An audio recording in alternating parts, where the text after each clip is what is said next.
ووفاء بمسؤوليته التاريخية والدستورية في حماية البلاد والحفاظ على سلامة أراضيها وكفالة أمنها، واطلاعا بتكليفه بإدارة شؤون البلاد، يدرك إدراكا واضحا أن التحدي الحقيقي الذي يواجه وطننا الغالي مصر يكمن في تحقيق التقدم عبر إطلاق كافة الطاقات الخلاقة لكل فرد من أبناء شعبنا العظيم، وذلك بتهيئة مناخ الحرية وتيسير سبل الديمقراطية من خلال تعديلات دستورية وتشريعية تحقق المطالب المشروعة التي عبر عنها شعبنا خلال الأيام الماضية، بل وتتجاوزها لآفاق أكثر رحابة بما يليق بمكانة مصر الذي سطر شعبها العظيم أولى سطور الحضارة الإنسانية على صفحات التاريخ.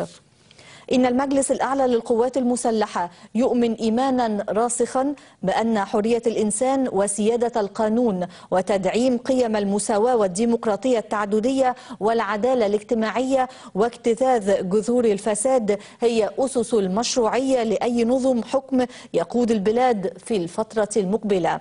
كما يؤمن المجلس الأعلى للقوات المسلحة ذات الإيمان بأن كرامة الوطن ما هي إلا انعكاس لكرامة كل فرد من أفراده، فالمواطن الحر المعتز بإنسانيته هو حجر الزاوية في بناء الوطن القوي.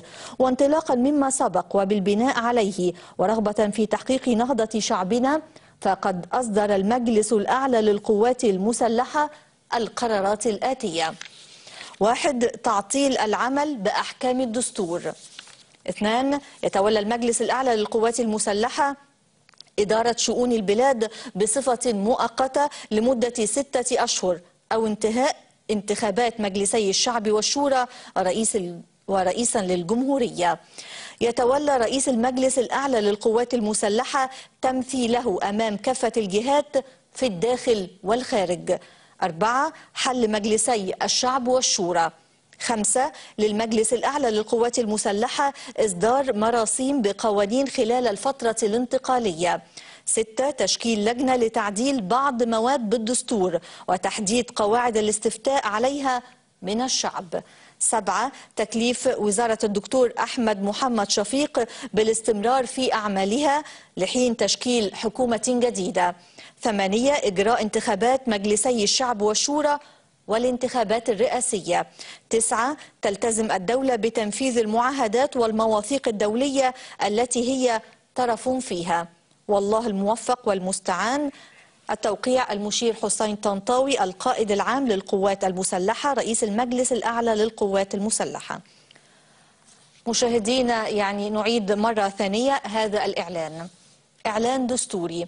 إن المجلس الأعلى للقوات المسلحة وعيا منه بمتطلبات هذه المرحلة الدقيقة من تاريخ الوطن ووفاء بمسؤوليته التاريخية والدستورية في حماية البلاد والحفاظ على سلامة أراضيها وكفالة أمنها، واطلاعا بتكليفه بإدارة شؤون البلاد، يدرك إدراكا واضحا أن التحدي الحقيقي الذي يواجه وطننا الغالي مصر يكمن في تحقيق التقدم عبر إطلاق كافة الطاقات الخلاقة لكل فرد من أبناء شعبنا العظيم، وذلك بتهيئة مناخ الحرية وتيسير سبل الديمقراطية من خلال تعديلات دستورية وتشريعية تحقق المطالب المشروعة التي عبر عنها شعبنا خلال الأيام الماضية، بل وتتجاوزها لآفاق أكثر رحابة بما يليق بمكانة مصر الذي سطر شعبها العظيم أولى سطور الحضارة الإنسانية على صفحات التاريخ.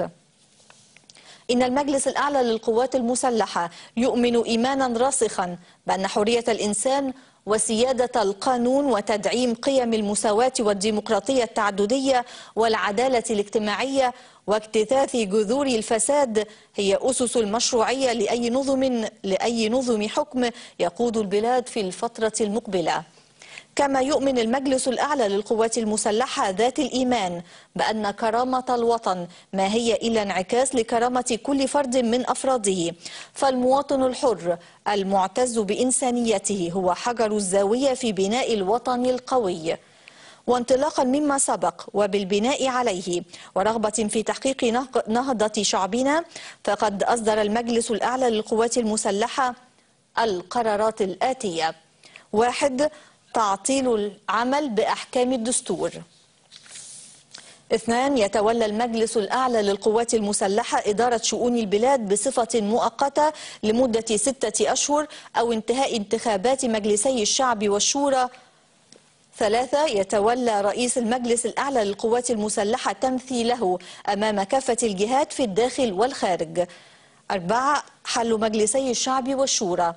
5. للمجلس الأعلى للقوات المسلحة إصدار مراسيم بقوانين خلال الفترة الانتقالية.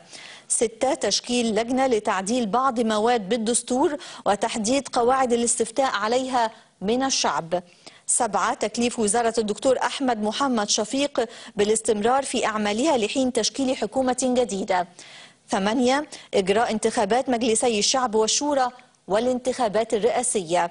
9. تلتزم الدولة بتنفيذ المعاهدات أو المواثيق الدولية التي هي طرف فيها. والله الموفق والمستعان. التوقيع المشير حسين طنطاوي القائد العام للقوات المسلحة رئيس المجلس الأعلى للقوات المسلحة.